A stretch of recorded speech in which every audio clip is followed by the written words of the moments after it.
Hello and welcome back to Influential Dental, where we are interviewing some of the most influential voices in the dental industry in the world. And we are so excited about our amazing guest and my very dear friend. But before I kick us off, I want to just give a shout out to my co host, Michael Keeter. Hey, Mike, how are you? Great, Julianne. Great to be on here with you and Allison as well. Looking forward to hearing your story, Allison, and having some fun today. So thank you for being on our podcast. Yeah, so today our very, very, very special guest, Allison Alexander, who is miraculous in countless ways. And her role does not define her. She is a superhuman. Her role, she's got many, many roles. She wears many different hats as the VP of Darby and also as somebody who sits on the board of Women in DSO. She's also a chair for, what is it, for Women in DSO as well, right? Is For that the correct? Professional Development Committee, which is Yeah, mentorship for the and wellness. professional development committee. And then she is also now heading up and really the creator and the mastermind behind Figment Creative, which I'm so excited about because it is edgy and different and absolutely desperately needed in this industry and any other industry for that matter. But welcome to the show, Allison. Thank you for being here. Thank you so much for having me. I'm really excited to do this and to speak with you both. So I am seeing you right now all over the place. You know that, right? So I'm seeing that you're speaking all over the place. You're leading these, whatever, panel discussions and bringing together these incredible minds in the dental space. What are you up to? What's going on? What are you like swirling around and creating behind the scenes that we should all know about? Well, currently, as you had already mentioned, started an agency called Figment Creative, and we are trying to do things a little bit differently in the dental space. So I'm leading that team. We're actively growing, adding members to our team, taking on new clients. So that's been really exciting. And then still maintaining some of my duties at Darby, which is ever changing and evolving and growing. And so that's keeping me very busy as well. Yeah, so very excited to have you. So here at Influential Dental, we talk about all kinds of things and we kind of just cross all over, we skip around all over the place. And but I do have some questions specifically related to Figment Creative because first of all, you have the cover of our latest magazine, Influence. You have the back cover again with Figment. And I love your ad, by the way. Yeah. I know that you're doing some incredible things for companies and you have done this before. You did it for Darby, like you really kind of helped Darby stand out in the industry before they were standing out with some of your strategies. And you did a phenomenal job. So tell us a little bit about what's your mindset behind the whole marketing side of things. I know you do things differently, but what does that mean? So it's a really good question. I think my take on dental marketing is that it needed a bit of a shakeup. And I think marketing has always been very conservative traditionally in the dental field. And I think that's because it's mostly B2B. And so there's always been this mindset among marketers that B2B can mean boring. It's the third B in B2B. Mm. And I just don't see it that way. I came from the fashion industry, specifically the bridal industry, which is where I feel like I learned most of what I know about branding. Fashion is the industry where brand is the most important thing. And so when I came to dental, I just saw a ton of opportunity to take some of these companies and brands and give them more life and make them more interesting and make them feel more like consumer brands and focused on the people that are consuming them, not just what the product itself is doing.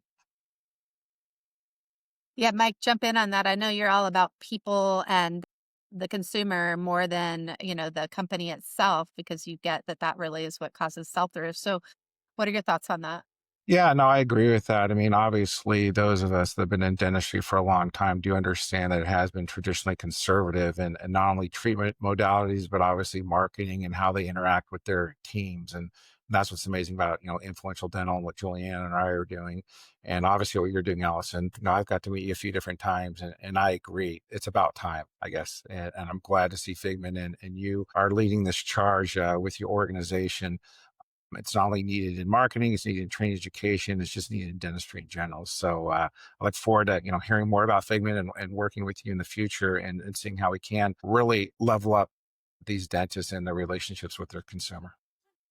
Yeah, and I think it goes beyond that because she's doing big companies now, right? You're not just focused on dental practices, you're focusing on really companies like suppliers and any type of, you know, business out there that's selling BB, really, right? Yeah, we do practices in DSOs, but our primary focus is the companies who are serving dental distributors, manufacturers. Those are the companies that I feel like are really lagging or have been historically. I think practices tend to have their act together because they know that they're consumer facing. In fact, I was on a call this morning with somebody who described dental as retail healthcare. And I thought that Mm. was such a good description of exactly what it is, right? It's somewhat optional, but it's also completely necessary for your overall health. When you're working with these big businesses, big brands, companies that, you know, kind of play at a high level, how is it that you get a team of people who's kind of behind the scenes there to consider really bringing their authentic voice to the table or thinking outside the box since people are so often a little afraid to take chances, especially when there's a big company behind it?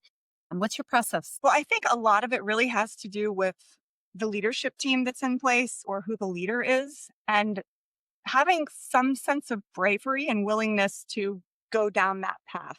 I was very fortunate when I came to Darby that the president at the time, who's still the president, Frank Massino, was my boss, and I had known him in my former life working in fashion.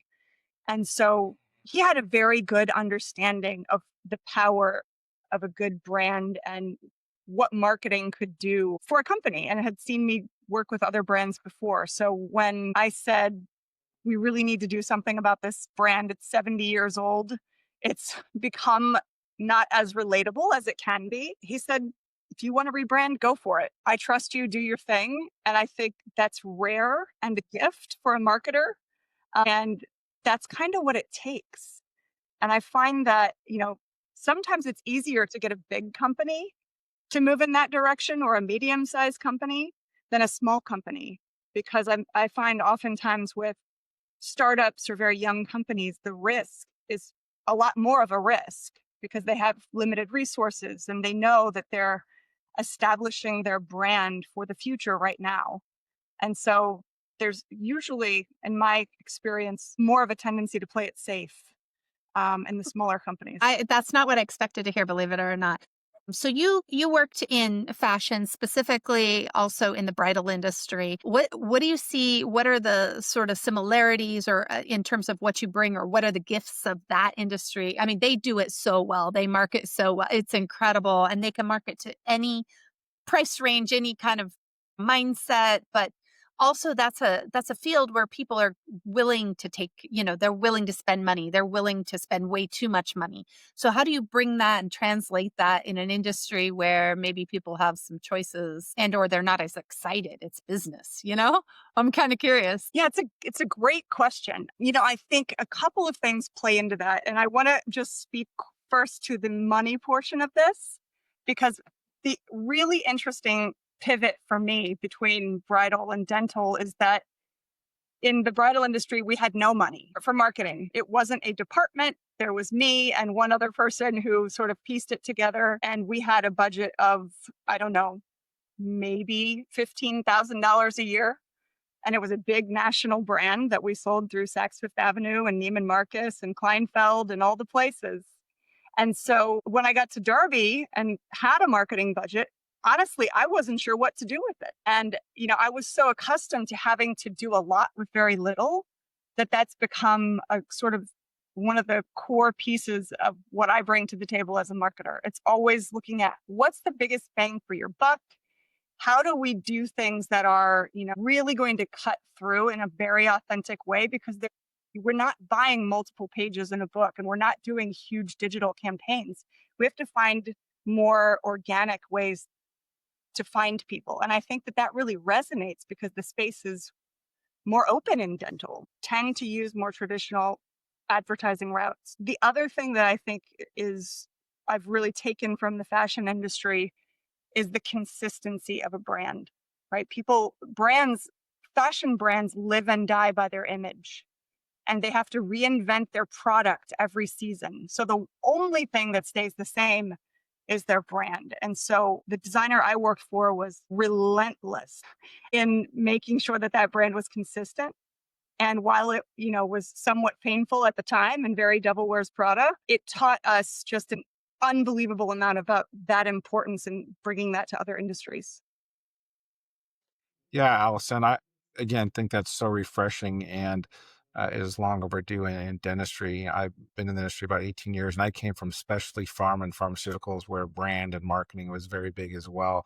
And I do think it's important. And I think the dental industry does lose track of that, whether it's manufacturers or dentists themselves. So that is exciting. What have you seen early on? Are you getting any pushback? Are people really like, wow, Allison, a long time coming, let's go? And what are some new and exciting things that you are kind of pushing into dentistry that's been a little stale or conservative in the past? So I would say the Darby rebranding was, gosh, I guess it was 7 years ago now. And we were surprised at how much people embraced it. We had multiple people coming up to our booth at trade shows saying, wow, I love what you guys did. We've got a lot of comments and feedback about our messaging. We really took a different approach that was humorous, and we tried to be clever and sort of a dry sense of humor in some of our ads and to entertain. Because I think what's interesting about, being a distributor, for example, we sell 60,000 products. So the only product that there is to market is Darby itself. And once the company is mature and established, you really can play a little bit more with messaging and advertising and get away with it. We send out postcards, for example, with no products on them at all, but rather a phrase about, what's scary at Halloween might be something with floss or whatever the product or offer is, and we're really focused on grabbing people's attention, knowing that, the audience knows that we sell dental supplies. And that is something that I find not that common. A lot of companies that sell products only want to talk about the product itself and not why people should use it or what problem it's solving or how it came to be, the storytelling that's important. I love that. So I'm going off on a tangent there, Yeah, but no, go it's ahead. okay. I always, I'm so crazy in love with marketing and advertising and what it takes to get somebody's attention. And I'm always really looking at these billboards as an example. It's kind of like that back to basics example of what's it take to get attention on the freeway. And I always love when you see these Mhm. billboards that literally have like one word or one smear of color, like it, or multiple billboards in a row that have very minimal, like I'm a huge fan of minimalistic advertising where you can get attention quick. And I'm so turned off by these billboards that have too much information, right? So how do you Yes. figure out what to share, what from somebody's story? Because everybody's got so much to their story and they're trying to over, it needs to be simplified. So what do you do? How do you simplify things? Well, I think it's important to understand that as a marketer, your job is to pique someone's interest and to draw them in to want more so that they themselves are doing the research, whether it's scanning your QR code or going to your website or even just walking away and thinking about it. One of the things I say every time we do some sort of mailing and there's too much copy or it's just very stale, like my goal in a postcard is how do you get someone to pause on their way to the garbage? Because I don't have unrealistic expectations. I know that that mail is going in the trash, right? But your goal is to make someone stop, maybe for 5 seconds, and say, oh, that's interesting. Or put it on their desk and keep it if it has an offer. Or when you're turning pages, what's going to get you to pause? I Yeah. remember there was a subway ad in the New York City subway when Venmo was launched. And it was an ad of a person, and all it said was Venmo. And for probably 3 weeks, my friend and I would ride the train to work together, and we would say, what is Venmo? And it became a topic of conversation just because they didn't put anything on their ad. And I think those are the really clever and interesting tactics that I love to play with. Probably not that extreme for those who are sounding this and hearing this and getting scared. I probably wouldn't put an ad out with one word, but I think there is a lot of Her, power in doing her things. next ad for us, Mike, is going to just say influential dental. Pause before you drop it in the trash. Like that's going to be our new tagline. Perfect. Perfect. Or share with at least one person on the way to the trash, at least have two eyes, two sets of eyes take a look at it. When I was in the pharmaceutical business, I had literally a garage full of marketing materials, and my undergrad's in marketing. So also I'm learning and really, kind of geeking out on where you're talking about marketing because it all matters, right? Logistics, product placement, colors, words, it all does matter. But um, one of my bosses used to say, "Hey, you know what? You have all these marketing materials for a reason, right? It's about branding, it's about product placement." But he's like, "You know what? I'd rather have them throw it away in their office than you at the end of the year have to throw it away in your garage." And so it was all about them looking at it, putting it in a drawer, sharing it with a colleague. We had tissue boxes. We had all kinds of fun little marketing things, flip charts. But um, I agree. It's just about to pause and take a look or to go to that QR code and ask that next question. So that's fun. I know we've been talking a lot about marketing and business. I kind of want to have the folks learn a little bit about you. I did a little research on you, and I want to kind of throw that out, and if you want to reply, that's fine. But and I'm not going to have you sing on camera unless you want to. But tell us a little bit about the early Allison and what you did for fun. And you do have a singing background. If you want to share a little bit about that, usually it's Julieanne getting into a lot of that, and she may have some other questions for you. But tell us about that. And then also, I do want to know about Women in DSO because I did hear you speak, and I was at an event with you and Julieanne, and was very impressed by the organization and what you did. So a little bit about your singing, and then maybe a little bit about Women in DSO would be great. About a little bit about my singing, and then I'll sing about women in DSO. Perfect. So yes, I guess you did dig through my archives of LinkedIn, but as you know, early on, I actually had my undergraduate degree in opera.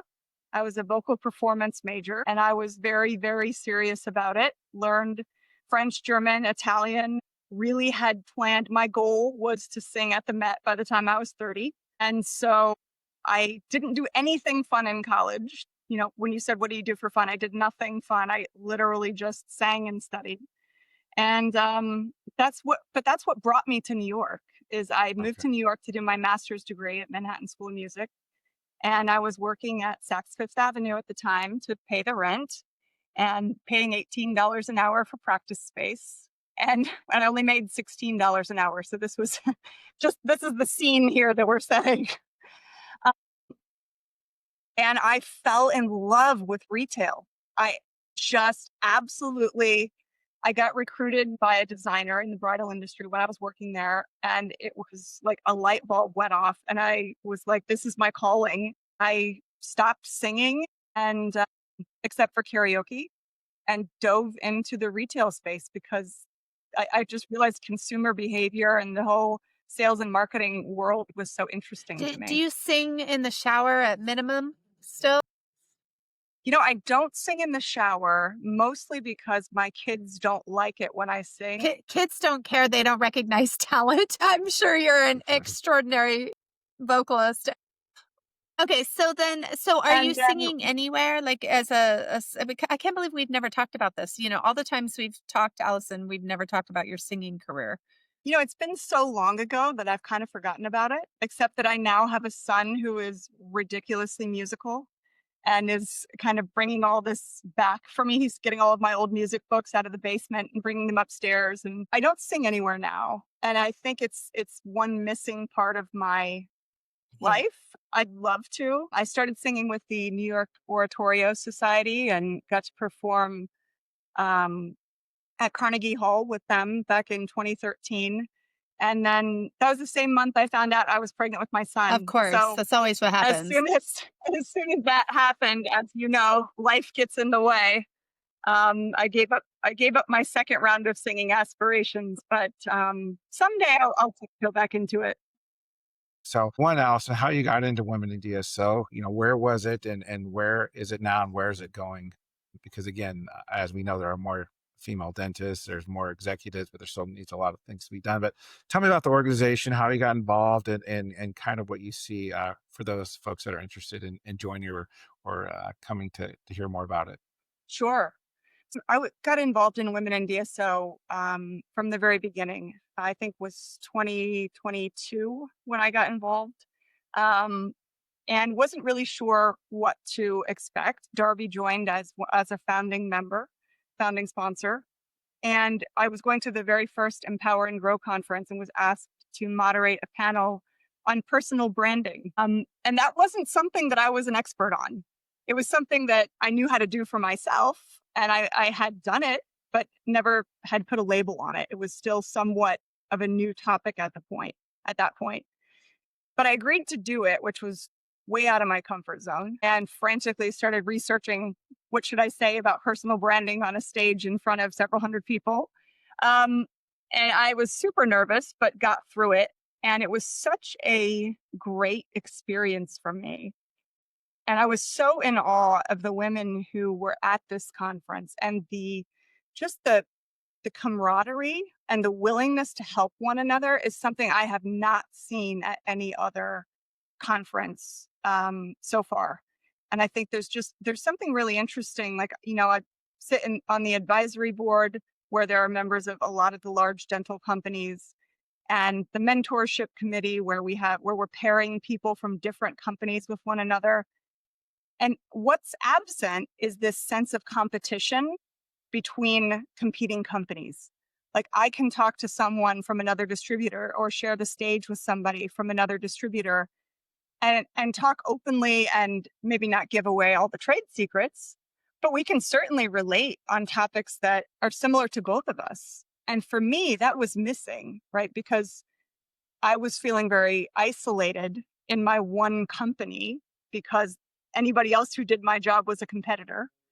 And I feel like women in DSO really helped to bring a lot of us out into the open and make those important connections, and has really been a supportive force for a lot of women in the dental industry, helping us to kind of take a step forward and be willing to put ourselves out there and grow. And we met through Women in DSO, through the mentorship, and it's been a phenomenal experience for me personally. And you've brought me in to speak, and you've been just this integral part of my life. I'm so excited about Figment Creative right now and some of the stuff that we're talking about collaborating on. And I'm always grateful to you for what you've done, what you've seen, who you are, all of it. But for people who have never been involved in a mentorship, what's your feedback, or what would you say in terms of having a mentor or coach or anything like that? What advice would you give to people who have maybe never played with that concept before? Because I can't believe how many people I've talked to who have these big aspirations and have never sought out a mentor or a coach or somebody to be there as sort of a muse or a guide or anything like that. It is truly one of the most powerful tools that you can take advantage of in your career. And I think that's for a number of reasons. But I think what is so powerful is this ability to talk about work with someone who understands it, but does not work for your company. At least that's how Women in DSO is set up. And people also have mentorship programs within their companies. And I think those have their place as well, but are a little bit trickier politically, right? You're not going to be as vulnerable with someone who works for your company as you might with somebody who's an outsider. And, I was so fortunate to be paired with Julieanne a year ago, and she's been a transformative figure in my life. And now I keep telling other people to request her as their mentor because she's brilliant. And I'm not just saying that because I'm on your podcast. I so appreciate that. You know what? Single-handedly, because of your recommendation and then other people sharing my name, have been paired with some of the most extraordinary women in this space. And truly, it's always one thing I can say as a mentor is that, everybody in front of you is a mirror. And what happens is you learn so much. And then most of the time when it's in like a really gifted sort of setting, in other words, meaning we are gifting our time, we're sharing because we just want to help each other. You end up in collaborations with people you never even dreamed you would have collaborated with. So I think it's fascinating when you get to know people through a mentor mentee sort of setting on either side of it.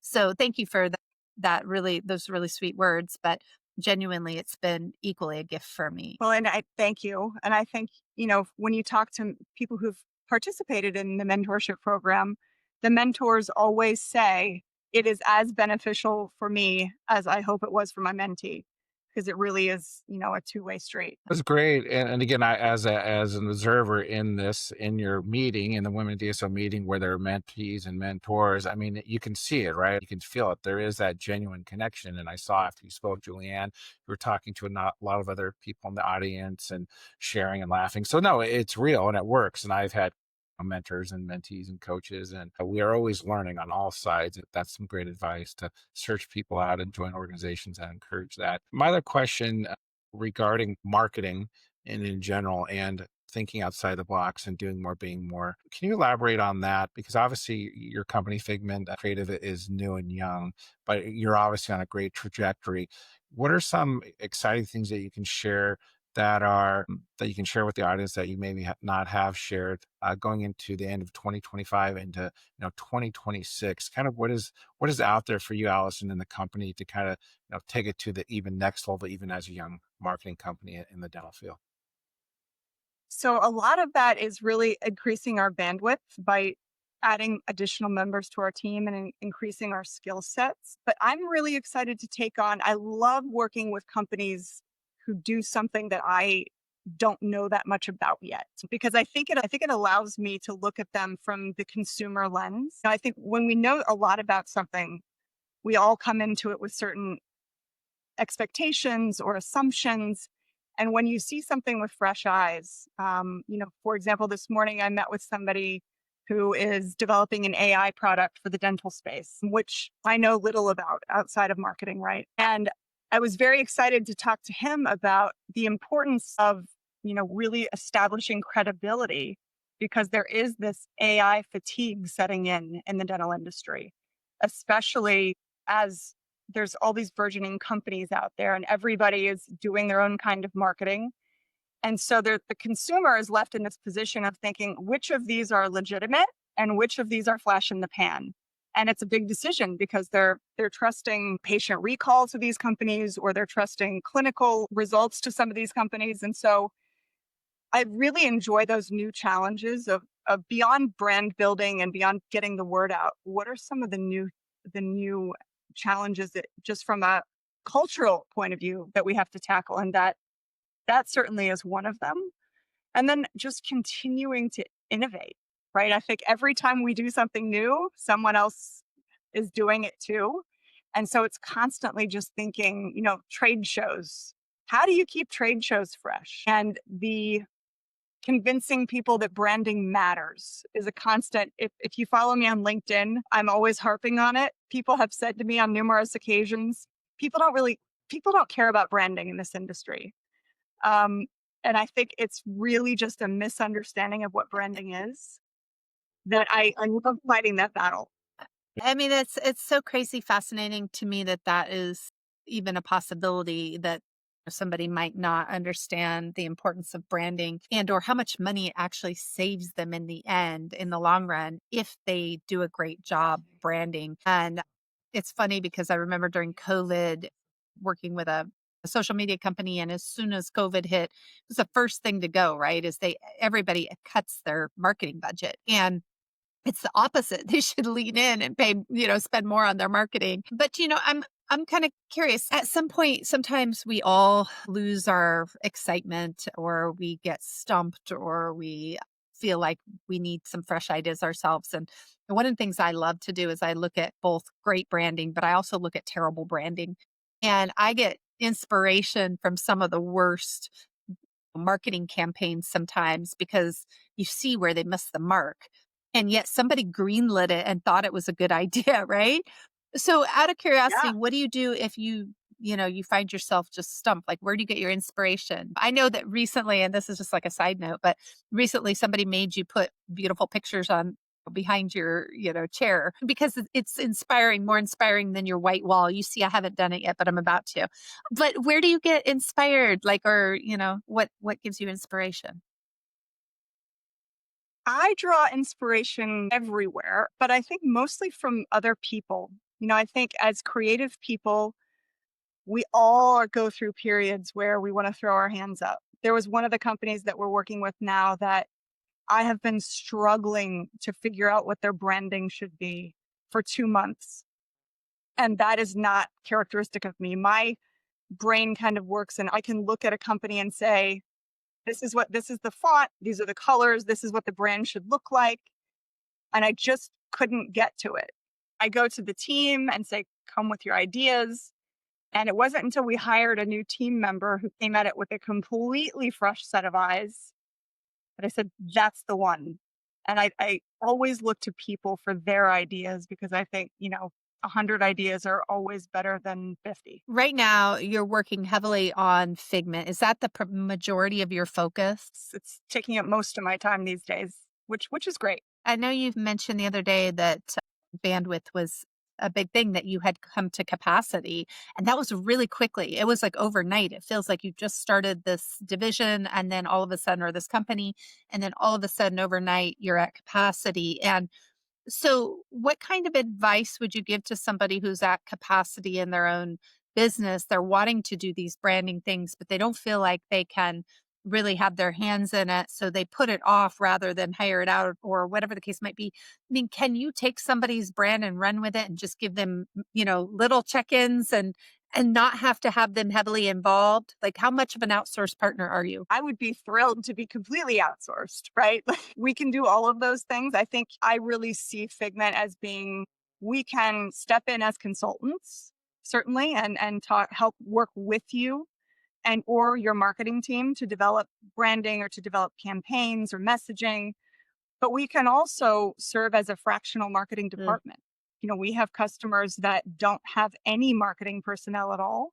And we just work with the owner or the founder or the VP of sales and do weekly check-ins with them on, here are the 5 to 10 things we worked on this week. Let's talk about what you want us to work on next. Or, do you like this direction? But really, because we've all worked in marketing departments as opposed to agencies, we all bring that mindset, that kind of workhorse. We are here to deliver things for you regularly, like it's our own company. And we really approach it that way. I want to go back to Women in DSO for just a second. So, you guys were one of the original sponsors. What made you decide as a company to go in and really support women in DSO? And did you know Brian Kaleo right out of the gate? He's been on our podcast. He's one of the nicest guys we've ever met. He's just such an incredible human who's all about helping people and, not asking for anything in return. He's just such a good guy. But how did you end up deciding, hey, we're going to be one of the forerunners who comes in here and really sponsors this and backs it? We had a meeting with Dr. Aman Kaur when she was thinking about starting Women in DSO, and she had told us about the idea. And I think we had just hired someone for our DSO division at the time who was going to be on the founding board, Andrea Height. And so she had given us some information about it. But I think Darby really looked at it as just a great sort of conduit to employee development. Mm. And really, Darby has always had a culture of learning and development, and it's something that is at our core. And the company is always willing to invest in their employees. And I think this, for us, was just one more way to do that. And especially as we grow our population of women leaders in the organization, because like most other companies, Darby is 70 years old, and we are evolving to have a larger proportion of women, but still have a ways to go in our leadership capacity. It's funny because you look at these different collaborations, right, of organizations and companies and how do people come together. And my curiosity is always, was there one person who was friends with somebody else, or was it really truly a corporate decision with an executive team? And it sounds to me like this was a corporate decision to pour into their own people and help them to grow and develop more, which is so needed in the industry right now, right? What else are you guys working on behind the scenes? Are there some secrets that you guys haven't come out with? Because you guys are so innovative and constantly, and maybe you can't tell me, but I'm kind of curious, is this constantly a conversation behind the scenes of what next? Absolutely. I think we see the dental industry as evolving rapidly, as does everyone else. And as things become more like the rest of the world, like Amazon, right, getting involved in dental and all these other companies coming out with AI technology and everything that continues to move at light speed, we're keenly aware of that and constantly having to do the same thing. I'm kind of curious. I know we've talked a lot about marketing, but my curiosity is, and Mike had kind of said earlier, let's talk about the person, let's talk about you, Allison. But I want to talk about Allison, the person behind the company, and how you see positioning yourself in the marketplace moving forward. One of the things that we all want is when there's somebody who's leading like a company like this, we want to see more of them. We want to see, and obviously you're out there leading these panels, but how much do you plan to allow yourself to step into the front, Yeah. kind of front and center? I'm kind of curious. You're putting me on the spot now since you're the advocate of that. I am. It's so funny. I was at somebody sent me to a website the other day, and I'm not even kidding you. I went to the website and it was kind of plain. And the very first thing I did is I started looking around for who were the people behind it, and they didn't have anything about their team. Nothing. There was nothing. So it was just this random brand, which told me nothing. And so I care about the people, right? I mean, helps me make a decision. I'm very, very curious. So that's why I'm asking, like, where do you show up and where do we expect to see you moving forward? Good question. I love talking about marketing and dental and marketing in general. It's something that obviously I'm super passionate about. I love having conversations with other marketers. So, panel discussions, things like that, where there's an opportunity to collaborate with others, is something I absolutely love doing. Things like this. So where else can we expect to see you? Are you holding back or what's happening? I know that and if somebody is interested in having you come speak, are you open to them reaching out, and how can they reach you? Absolutely. They can reach me. My contact is on the figmentcreative.com website or on LinkedIn. Um, Darby email, probably through you. I feel like these days you can find just about anybody, but absolutely I'm open to any sorts of opportunities to talk about marketing and branding and dental, all kinds of things actually. So would love the opportunity to do that. And I love collaborating with others. I just think there's so much to be gained for everybody and lifting everybody up. And you're a super good speaker. Both Mike and I have heard you speak. And so if there are events or people out there, organizers who are looking to bring in a great speaker, you're open to doing more than just doing the panel or leading a panel. You're willing to get up there and talk on this topic. What other topics do you speak on? I used to do sales training. So Yeah. I'm very interested in sort of the consumer mindset. I'm also really interested in the connection between sales and marketing. It's something that a lot of companies struggle with and how to get the two to work together effectively. And that's something that I've been able to do successfully in a couple of organizations and love to teach about and talk about. I also like to talk about mental health. I think I'm an advocate for mental health, and it plays a big part in dental and everyone's work life, and that's something that I always incorporate into what I'm doing. And you have a personal story there, personal journey, and I think that your transparency about the topic is really important. So many different reasons, right? So I think that if somebody is interested in having another speaker and especially a female voice in the industry, then it would be awesome if you reach out to Allison. She will represent really well. I have no doubt. And as she Thanks, said, we're Julianne.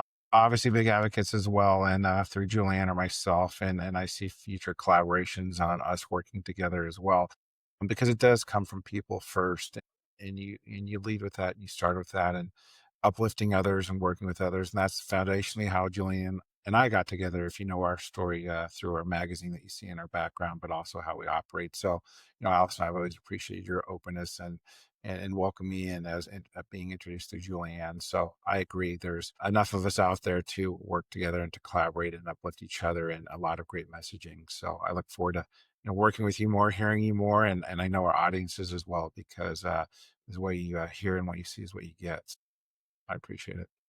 Love it. Likewise, thank you so much, Michael. We really appreciate you being on the show today. If you could leave anybody with some advice, some words of wisdom, whether it's personal, in business, related to marketing, whatever that might be, our listeners are mostly in the dental industry, and some of them are extremely high achievers. We have very influential people who tune into this podcast. We get a lot of feedback about it. What piece of advice could you leave everybody with today? I'm gonna refer back to something that I think I told you. I have a post-it note on my monitor, which is where I keep all of my important things to remember. I think as we get older and as we rise through the corporate ranks, some of us tend to kind of become more conservative and to not politically, but just in our choices and the way that we like to present ourselves and show up. And kind of tend to play more in the background and mind our P's and Q's. And I think, one of the things that I've learned over the last year is that it's really important to keep living your life in color. And Mm. that affects all your decisions to continue to be brave like you were in your 20s and to make decisions that you are a little bit riskier, but that are very authentic to you. I think the best example is I lived in New York City for 20 years right out of undergrad, which I mentioned earlier. And that is a decision that I would never make in my 40s because there's too much at stake. Moving to a city where I can't pay my rent is not something that I would ever do right now. But those kinds of decisions where you just say, well, let's see how it goes. It's something I'm passionate about. It's something I believe in. And I think that is so relevant in the business world. And since I decided to get back to being my authentic self, great things have happened, this being one of them. And I would encourage you to put a post-it note on your monitor that says live in color and try and remind yourself every day. That's awesome. It kind of Mike's clapping because his post-it note says yes and. Uh, do you have it there, Mike? I do. I have my But yes and post-it note right here. well, my new Good. post-it will say live in color, and my family laughs at me because they've never seen me wearing anything but black. So the other day I walked out and I had a color shirt on and they were like, she's wearing color. And it was like a big deal. And it's symbolic a little bit, but it cracks me up because then I went and changed, put myself back in black. So anyway, I love the advice to live in color. I think it's phenomenal. It also reminds me of whoever it is that goes in and like lays down at Starbucks to sort of, stretch what is, unnatural and kind of get used to embarrassing themselves and trying different things. I don't remember who that was, Tim Ferriss or somebody was doing that. Probably a lot of people do it, but I love that advice. Thank you. I'm going to take that to heart today. It's really awesome advice. So, Thank Mike, you. you want to wrap us up today? Sure, and I will add that post-it to my board as well, Allison. I smile because I have a few post-its on my monitor as well, and I will have that one as well. So I always enjoy talking with guests that we have on our show that really talk the talk but walk the walk, and it is about being yourself and being authentic and uplifting others. And whether it's through marketing, whether it's through corporate America, Allison, you've done them both. Looking to step into my power as well, and so your words of advice ring true for me. And I know the many people that are out there listening to our podcast, and do appreciate you. Obviously, do appreciate Julian as well, our commonality and a great business partner and friend. And yeah, I look forward to not only seeing you more and working with you, but having you on our podcast again. I'd love to do this in a few months down the road and see where you're at now and where you're going and where Figment is, because again, it's a huge need in dentistry and in general, and I know you'll do well and go far. And this has been amazing. So thank you and Julianne. Also, we'll have to have Frank on the show. The two of you guys can come back at some point. It'd be fun to hear sort of the making of a collaboration like this and what made him want to support you and starting this very bold agency in a company that didn't have an agency like that before. So definitely would love to invite him on as a guest. But thank you so much for being a Thank part of you this today. both so much. This was an absolute joy, and I'm so honored to be in the same conversation with the two of you who are just unbelievably impressive. And I really appreciate the opportunity and love to continue the conversation in color. All right. Color. And if you want to find Mike and me on social media, you can go to Influential Dental anywhere, and also check out American Dental Institute, who we are in collaboration with on this podcast, who we absolutely love, Dr. Tellis. Dr. Guilherme, and we just love that whole team. Dylan, a shout out to Lazy and everybody who's a part of making this a reality. So thank you to all of you. And again, Michael, you are like my absolute favorite co-hosts that there is. You're awesome. I love you, and we will all be back here with the next episode in a short while. I don't know who our next guest is. I can't wait to see who's on after Well, Allison. Allison, real quick, do you have a few names to put you on the spot that you would like to hear if you were to tune into our podcast? And it could be anyone in industry or a particular dentist or anyone that you would think. I would like to know your thoughts on that. Oh, that is putting me on the spot. Let's see. There's so many people that I would love to learn from and pick their brains. Don't you think we should have somebody from Women in DSO on here? Yeah. Like we should have the founder of Women in DSO on here. Let's extend an invitation out to her right now. I think that would be a great next guest. Believe it or not, we have about 100 people lined up to record, but we can move people around and slide somebody up front if we want. We'll just put the offer out there But for it please now. do, Allison, share with myself or Julianne, and that's something I'm going to ask our guests moving forward to just either on air or off air, just to share with us because again, we have you all on here for a reason because you are influential, you've been influenced, and are very important. But I'd like to hear what the important people in dentistry. Thanks to everyone who's tuned in. Thank you for listening. We appreciate you, and we will see you in the next episode of Influential Dental.